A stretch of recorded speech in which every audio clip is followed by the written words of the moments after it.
నమస్తే welcome to పోరాటగలం TV నేటి వార్తా విశేషాలు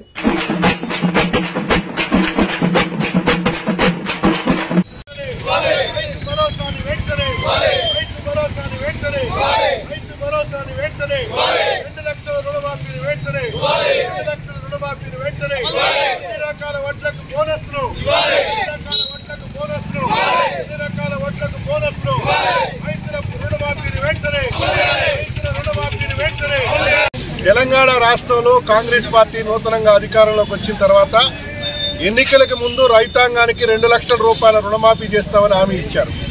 కానీ ఇప్పటికీ సంవత్సరం పూర్తయిపోయింది.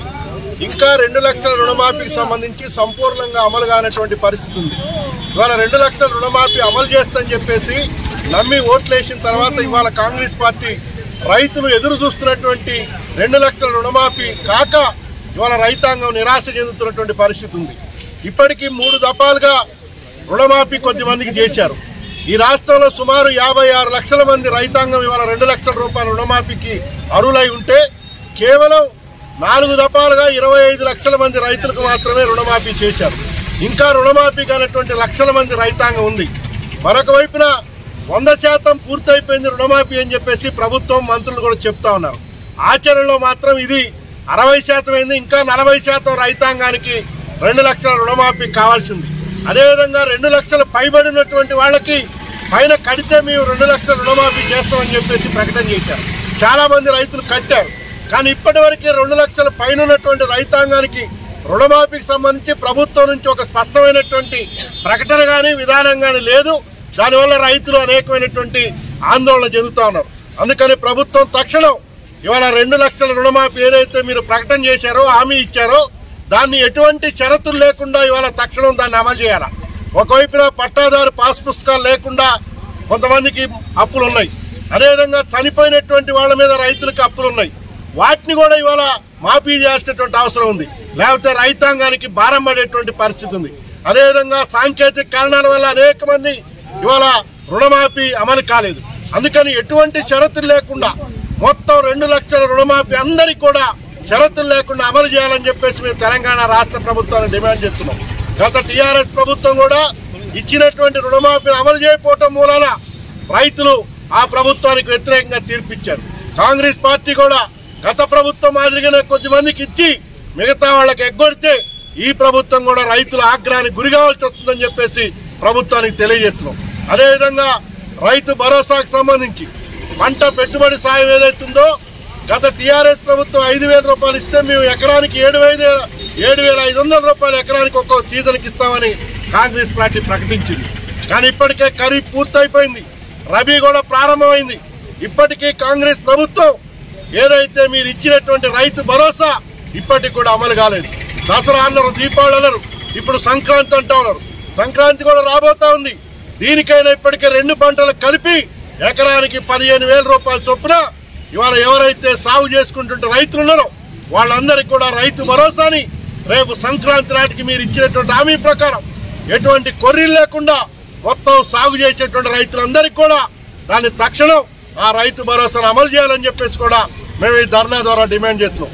అదేవిధంగా ఇవాళ పంటలకి బోనస్ ఇస్తామని చెప్పారు. ఇవాళ వరికి 500 రూపాయల బోనస్ సన్నోట్లకే ఇస్తామని ప్రకటన చేశారు. మొదగాలేమో ఎన్నికలప్పుడు అందరికి ఇస్తామన్నారు. ఇప్పుడు కేవలం సన్నోట్లకు మాత్రం ఇస్తామని చెప్తున్నారు. అట్లా కాకుండా అన్ని రకాల వడ్లకు కూడా బోనస్ ఇవ్వాలా. ఆ బోనస్ కూడా తక్షణం రైతాంగానికి పంట అమ్మిన వెంటనే వచ్చే విధంగా ప్రభుత్వం చర్యలు తీసుకోవాలని చెప్పేసి డిమాండ్ చేస్తున్నాం. అదేవిధంగా వరద నష్టపోయినటువంటి రైతాంగం ఇవాళ పంటల బీమా పథకానికి సంబంధించి ఇవాళ క్రాప్ ఇన్సూరెన్స్ తెలంగాణ రాష్ట్రంలో లేదు. వర్షాలు వచ్చినా చీడపీడలు వచ్చినా పంటలు నష్టపోతే ఇవాళ రైతుకి నష్టపరిహారం వచ్చేటువంటి పరిస్థితి లేదు. తెలంగాణ ప్రభుత్వం వస్తే మేము పంటల బీమా పథకాన్ని అమలు చేస్తామని చెప్పారు. ఇప్పటి వరకు దాని విధి విధానాలు రూపకల్పన చేయలేదు. అందుకని తక్షణం ఆ పంటల బీమా పథకానికి సంబంధించి కూడా ప్రీమియం ప్రభుత్వమే చెల్లించి రైతాంగానికి ఆ పంటల బీమా పథకాన్ని అమలు చేయాలని చెప్పేసి మేము తెలంగాణ రాష్ట్ర రైతు సంఘం తరఫున డిమాండ్ చేస్తున్నాం. రైతాంగానికి ఎన్నికల సందర్భంగా కాంగ్రెస్ పార్టీ ఇచ్చినటువంటి రైతాంగానికి ఇచ్చినటువంటి హామీలన్నింటినీ కూడా అమలు చేయాలని, లేకపోతే రైతుల ఆగ్రహానికి గత ప్రభుత్వం మాదిరిగిన ఈ ప్రభుత్వం కూడా గురి కావాల్సి వస్తుందని చెప్పేసి మేము ప్రభుత్వాన్ని హెచ్చరిస్తున్నాం. అదేవిధంగా ఇవాళ కేంద్రంలో ఉన్నటువంటి ఎన్డీఏ ప్రభుత్వం గతంలో ఇచ్చినటువంటి హామీ నరేంద్ర మోడీ ఏదైతే కనీస మద్దతు ధర గ్యారంటీ చట్టం ఉందో దాన్ని అమలు చేయమంటే ఇవాళ చట్టం తీసుకురామంటే దాన్ని రాస్తారని చేస్తా ఉన్నారు. రాతపూర్వకంగా హామీ ఇచ్చి కూడా దాన్ని తీసుకురావట్లేదు.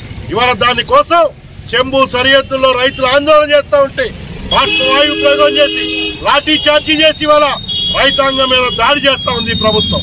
అందుకని నరేంద్ర మోడీ ప్రభుత్వం రైతు వ్యతిరేక ప్రభుత్వం. ఇది రైతులకు ఇచ్చినటువంటి మాటలు విస్మరించి కార్పొరేట్లకు ఊడిగం చేసినటువంటి ప్రభుత్వానికి రైతాంగం గుణపాఠం చెప్పాల్సినటువంటి అవసరం ఉందని చెప్పేసి హెచ్చరిస్తా ఉన్నాం.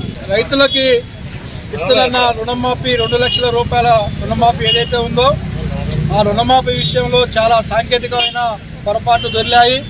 గతంలో రైతులు రుణాలు తీసుకొని చనిపోయి ఉన్న రైతులకి నేడు రుణమాఫీ కావట్లేదు. అట్లాగే గత ప్రభుత్వం ఇవ్వాల్సిన వడ్డీ రాయితీ ఇక అందరు రైతులకు చాలా మందికి ఓడి అయి ఉన్నది. ఆ ఓడి అయిన రైతులకు కూడా రుణమాఫీ ఇవ్వట్లేదు. అట్లాగే గతంలో లోన్ తీసుకొని అవసరం నిమిత్తం భూములు అమ్ముకొని ఇప్పుడు భూములు లేని రైతులకి ఆ గతంలో ఉన్న రుణం తీసుకున్నది ఆ రుణమాఫీ కావట్లేదు. వాటినందరినీ కట్టవని బ్యాంకు వాళ్ళు ఒత్తిడి చేస్తూ ఉన్నారు. అట్లాగే ఈ ప్రభుత్వం వీటిపైన నిర్ణయం తీసుకోకుండా ఇవన్నీ కేవలం 50,000, 30,000, 40,000 లక్షలోపు రుణాలున్న రైతులే ఉన్నారు. ఇట్లా ఎక్కువ మంది. అట్లాగే 2 లక్షలు రుణాలున్న రైతులు చాలా మంది కూడా 2 లక్షల పైన రైతులు కూడా ఉన్నారు. వాళ్ళందరికీ ఎలాంటి షరతులు లేకోకుండా 2 లక్షల వరకు ప్రభుత్వం వెంటనే రైతుల ఖాతాలలో జమ చేసి రైతులను ఆదుకోవాలని ఆ విధంగా చేస్తేనే మీకు ఇచ్చిన హామీ 100% పరిపూర్ణం అవుతుందని చెప్పి తెలియజేస్తా ఉన్నాం. మీరు ఆ విధంగా ఇయ్యకోకుంటే రేపు రాబోయే రోజుల్లో ఈ యొక్క పోరాటాన్ని చాలా ఉధృతం చేస్తాం. రైతు సంఘాల ఆధ్వర్యంలో పోరాటాలు ఉధృతం చేసి మిమ్మల్ని ఆ విధంగా ఇప్పించే దానికోసం మా పోరాటం కొనసాగిస్తామని తెలియజేస్తా ఉన్నాం. అట్లాగే రైతు భరోసా గత ప్రభుత్వం 5,000 చొప్పున 2 సార్లకి 10,000 ఇచ్చింది. మీరు 7,500 ఇస్తా అన్నారు. ఇవ్వకపోగా ఒక సంవత్సరం ఒక కాలం పంటకాలం దాటిపోయింది. రెండో పంటకాలం యాసంకాలం కూడా అయిపోతుంది. 2 పంటకాలాలు కలిపి 15,000 రూపాయలు సంక్రాంతి లోపు వేయాలని చెప్పి మా తెలంగాణ రాష్ట్ర రైతు సంఘం తరఫున డిమాండ్ చేస్తా ఉన్నాం. వరదల్లో నష్టపోయి ఉన్న రైతులు చాలా మందికి నష్టపరిహారం అందలేదు. మీరు ఎమ్మటే లెక్కలేసి ఇస్తున్నాం అని చెప్పి ఆర్భాటం చేశారు. నిన్న మంత్రి గారు మాట్లాడుతూ కూడా గత ప్రభుత్వం 5 సంవత్సరాలలో ఇచ్చిన రుణమాఫీ అయితే రైతు భరోసా అయితే మేము 1 సంవత్సరం రైతులకు ఇచ్చినాం అంటున్నారు. అయ్యా మంత్రి గారు ఒకసారి మళ్ళీ మీరు లెక్కలు పునఃపరిశీలన చేసుకోవాలని, రైతులను ఇబ్బంది పెడితే మాత్రం దాని ప్రతిఫలం అనుభవించక తప్పదని చెప్పి తెలియజేసుకుంటూ సెలవు తీసుకుంటాం.